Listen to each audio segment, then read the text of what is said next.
Arbitrum. It's one of the largest blockchains out there, and they don't even have a coin. At least not yet.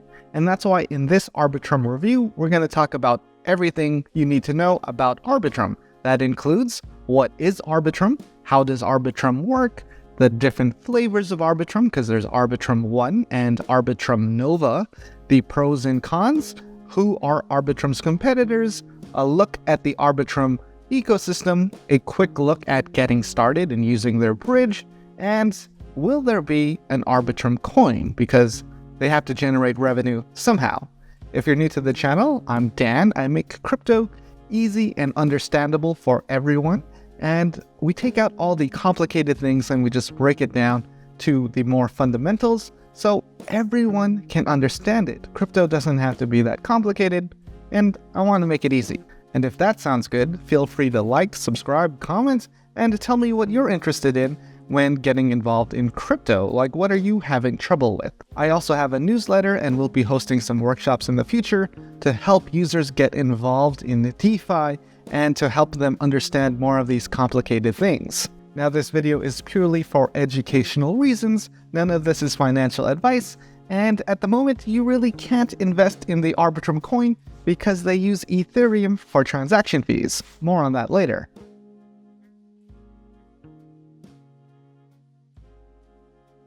What is Arbitrum? Now, Arbitrum was developed by Off-Chain Labs, and they raised $120 million to make Ethereum faster and cheaper. And so far, they're pretty successful because they are the leading Layer 2 blockchain.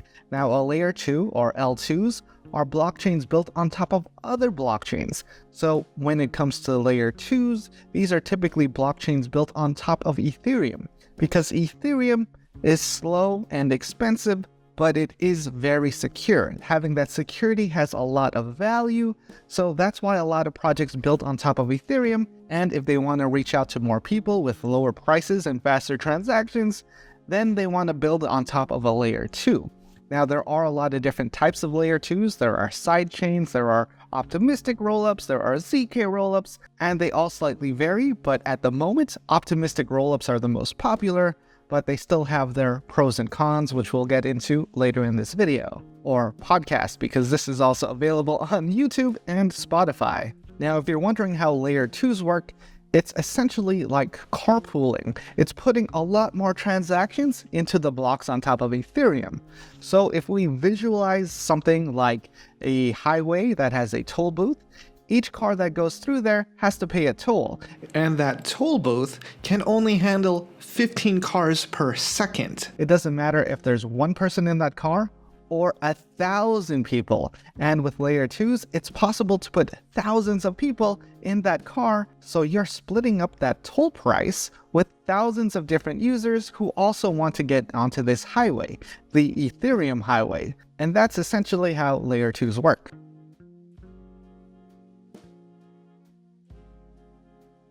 How does Arbitrum work? Okay, now that you're familiar with how a Layer 2 blockchain works, we can dig into some specifics about Arbitrum. Arbitrum uses optimistic rollups. An optimistic rollup trusts every transaction unless questioned. It's very optimistic. But sometimes people do bad things. So, how does Arbitrum protect against abuse? Well, we first need to understand a little more about the process.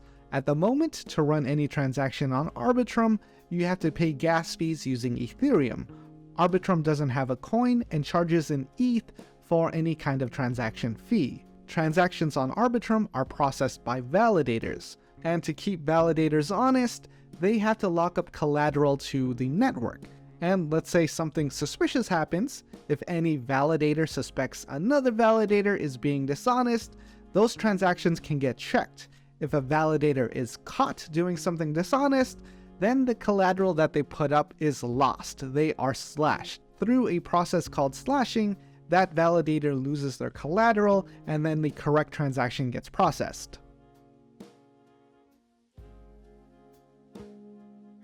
Arbitrum flavors, because there are two different networks when it comes to Arbitrum. That's Arbitrum 1 and Arbitrum Nova. There is a clear distinction please be sure you know what network you're using, especially if you're going to move funds around, or if you're even going to get involved with an application, you need to be on the right network.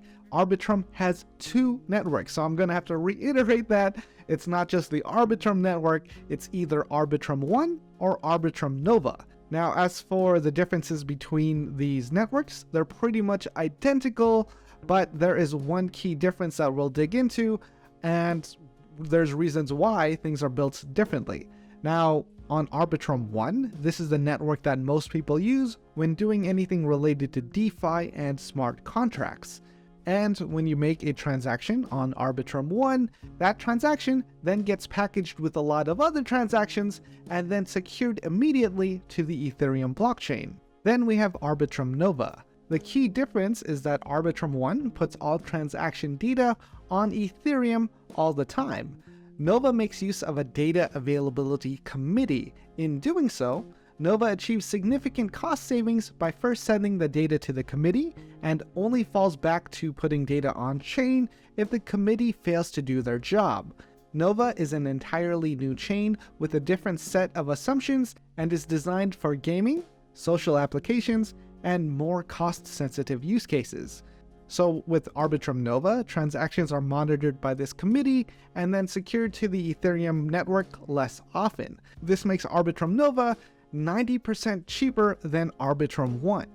And if you're familiar with the term, if it's yellow, let it mellow, that's technically what it's doing. The transactions are just sitting there. If everything looks cool, just leave it there. But if a bad transaction comes around, you're going to need to flush it down and check if Ethereum... Yeah, let's leave this part out. The purpose of Arbitrum Nova is for high throughput and low value transactions. That just means if you have a lot of transactions that might be worth 1 cent or less, you don't want gas fees that cost more than what you're transferring. So Arbitrum Nova is specifically designed for game developers, social projects, and some blockchain applications. And on the social side, Arbitrum Nova has partnered with Reddit. Arbitrum Nova is the network used for community points in the Fortnite Battle Royale and cryptocurrency subreddits. You can earn community points, which are actually cryptocurrency tokens that can be exchanged for other things like Ethereum, USDT, or whatever else you might want to get invested in. It does take a little work. It isn't really that user-friendly at the moment, but in the future, it could potentially get easier. And if you're curious about how Reddit works with blockchains, I have a playlist. Check that out in the description. I've made several videos about how cryptocurrency moons work. Those are the community points you can earn on Reddit, as well as Reddit NFTs, and those are built on Polygon, another layer 2 blockchain. How fast are transactions on Arbitrum? They're very fast. They only take a few seconds. They're practically instant. And as an example, I'm going to make a transaction right now. I am on SushiSwap and I'm going to make a trade on the Arbitrum network. I'm going to trade some ETH for some RDNT, which is a very popular thing. Not financial advice. Maybe I'll do a review on it soon, but it is something I'm currently investing in anyway. So let's say I want to make a very small transaction on Arbitrum. So I'm just going to make a 0.01 ETH transaction, and we are going to hit swap. We're going to confirm the swap. Then we're going to get our MetaMask notification.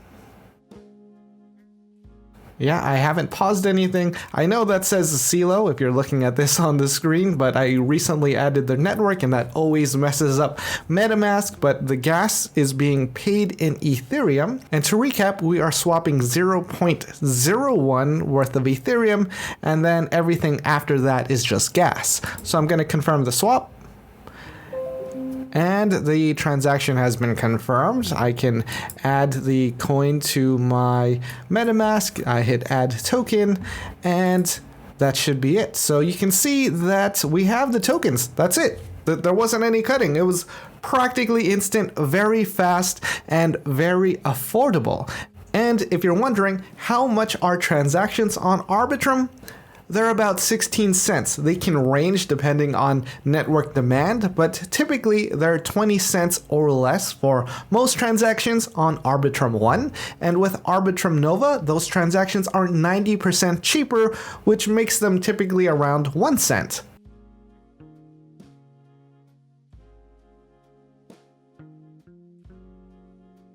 Arbitrum pros and cons. Starting off with the pros, Arbitrum is fast, cheap, and EVM compatible. That means Ethereum applications can be easily deployed on Arbitrum. Now, Arbitrum also has more code compatibility. With Ethereum, you have to code using Solidity, while Arbitrum supports Solidity, as well as other languages like C++ and Rust. And kind of a bonus at the moment is that the Arbitrum ecosystem is one of the fastest growing ecosystems in DeFi. It means a lot of people are building there, a lot of money is going into projects there, people are locking up their funds to be inside this ecosystem. And we can see that here on DeFi Llama, there's about $30 billion locked on Ethereum. Second place is Tron, third Binance Smart Chain, and in fourth place is Arbitrum with about $2 billion of total value locked. Now, I'm not actually sure how accurate that data is because on the Arbitrum website, it says they have over $3 billion of total value locked. And for the last item that I think is a big positive, there is no Arbitrum coin at the moment. All transactions have to be paid in Ethereum. This does create a lot of value for Ethereum holders long term, but at the same time, it wouldn't be too crazy that the Arbitrum team would launch a coin, so this does create the potential of an airdrop in the future. That means if you are a user of the network, you could potentially be rewarded with the Arbitrum coin in the event that it launches. So that is a big positive point for me because it's nice to be involved in something early and to get rewarded for it. Cons. We're going to go over the negative points about Arbitrum, and that starts with withdrawing coins from Arbitrum to the Ethereum mainnet, because that can take about a week. So here I am at the Arbitrum bridge. I want to move funds from Arbitrum 1 to mainnet. I hit move funds to mainnet, and you can see if we use the Arbitrum bridge, we would get our funds in about 8 days and pay a small fee twice. Now, 8 days is a very long time, and this is just a common thing when it comes to optimistic rollups, and I'll explain that in a little bit. But if we use a third-party bridge, we could get our funds in under 30 minutes through a fast exit bridge. So that's what these things are called, and those platforms are Across, Seller, Connext, Hop, Stargate, or Synapse. Obviously, we'd pay a fee, and the security is not guaranteed by Arbitrum. There are risks to using these other bridges, and Arbitrum's would be the safest. Now, you probably want to understand why it takes a week. So with optimistic rollups, all transactions are trusted by default, but there needs to be a 7-day window in case any of the transactions need to get challenged. So you can think of that week-long wait as a built-in security feature, which has been working. The alternative to having that speed is less security, and what we learned in 2022 is there are a lot of bridge hacks. The Nomad bridge hack lost $200 million, the Harmony Horizon bridge hack lost $100 million, and the Axie Ronin bridge lost about $625 million worth of crypto. And as for another negative point, there are a lot of competitors. A lot of people are currently using optimistic rollups.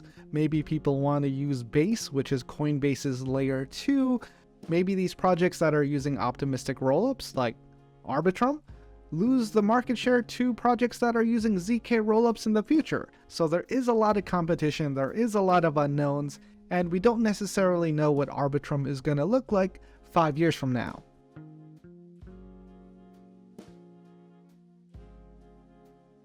Who are Arbitrum's competitors? So we're going to start with other projects that are optimistic rollups, and that's Base by Coinbase, Metis, Boba Network, and Optimism. As for competitors in the layer 2 ZK rollup space, we have Tyco, Consensus, ZK Sync, Scroll, and Polygon. Polygon is launching their ZK EVM, but they're also currently an Ethereum layer 2 sidechain. Now that is a lot of different competitors. This isn't a complete list, there is a lot more, but those were the notable ones that I could easily find and share with you. And as we see a lot of projects building on top of Ethereum, trying to make it faster and cheaper, that is very positive for the long-term health and growth of the Ethereum ecosystem.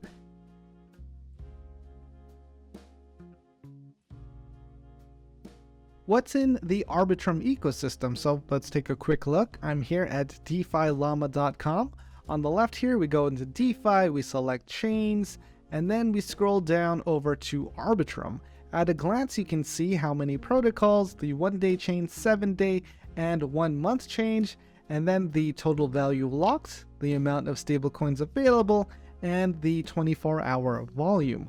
All of this is very helpful in determining if an ecosystem is growing or not. So if we scroll far to the left, we can find Arbitrum. It has 211 protocols under its belt, at least those are registered with DeFi Llama.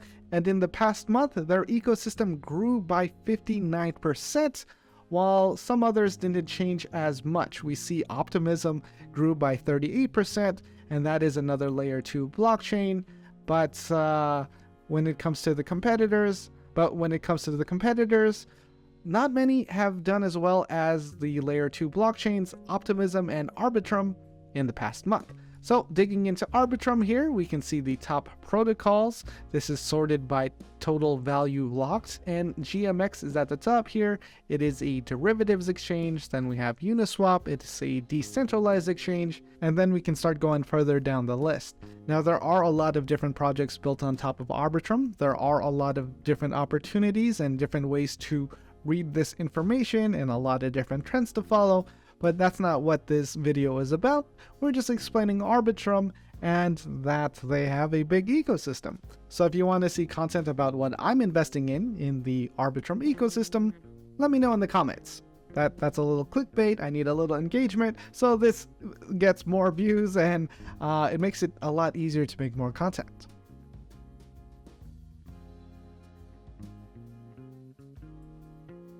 How to get started in the Arbitrum ecosystem. So, of course, if you want to look for projects, I recommend checking out DeFi Llama. It's a great place to start. And if you want to get involved and start investing in things, you're going to need a wallet. So I use MetaMask, and in MetaMask, I would add the Arbitrum network. I already have it added here.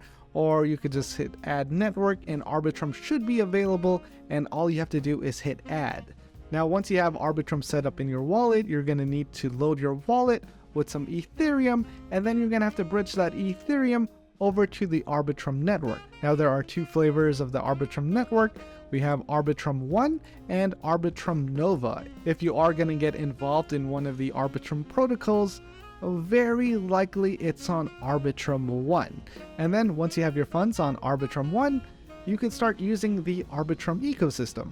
If you've used a decentralized application before, it works just like that. So for example, we're here at Radiant Capital. We have our network set to Arbitrum. We hit connect, we select browser wallet. That brings up our MetaMask. We hit connect, and then we're connected to the Arbitrum network for this specific decentralized application. I know a lot of this can be confusing, but if you have any questions, let me know in the comments and I'll do my best to answer it, or potentially make a video about that in the future.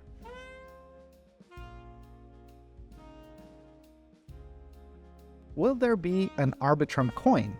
Well, the Arbitrum team has not made an official statement whether there will be a coin or not. It would make sense if they do launch a coin, and early users to their platform could potentially receive an airdrop. An airdrop is free tokens from a platform, and that's normally a reward for being an early user. So it does incentivize early growth to their platform and people to use it because they could potentially be rewarded for it. Now, if Arbitrum doesn't launch a coin, they still have to generate revenue somehow. They got $120 million from investors, and those investors are going to want a return on their money. So potentially we could also see Arbitrum just take a cut of fees from transactions. That is another way for them to generate revenue, pay off investors, and to keep funding the development, security, and maintenance of the Arbitrum blockchain. And if they do launch a coin, it would be pretty valuable, at least for the time being, because it is a very large ecosystem. Now, Polygon is launching their ZK EVM, so ZK rollups are on the way, and they don't have the issues of that 7 to 8 day wait time when withdrawing from the layer 2 back to the layer 1. So potentially we could see some type of shift from optimistic rollups to ZK rollups, but for the time being, optimistic rollups are very popular. If this video was helpful, I would appreciate it if you liked the video, comment, engage with it, rate it on Spotify, and follow me on social media if you're interested in joining a workshop or the newsletter. Links are in the description. And with that, I hope you got your full value for today. What? This guy came out of nowhere. Oh.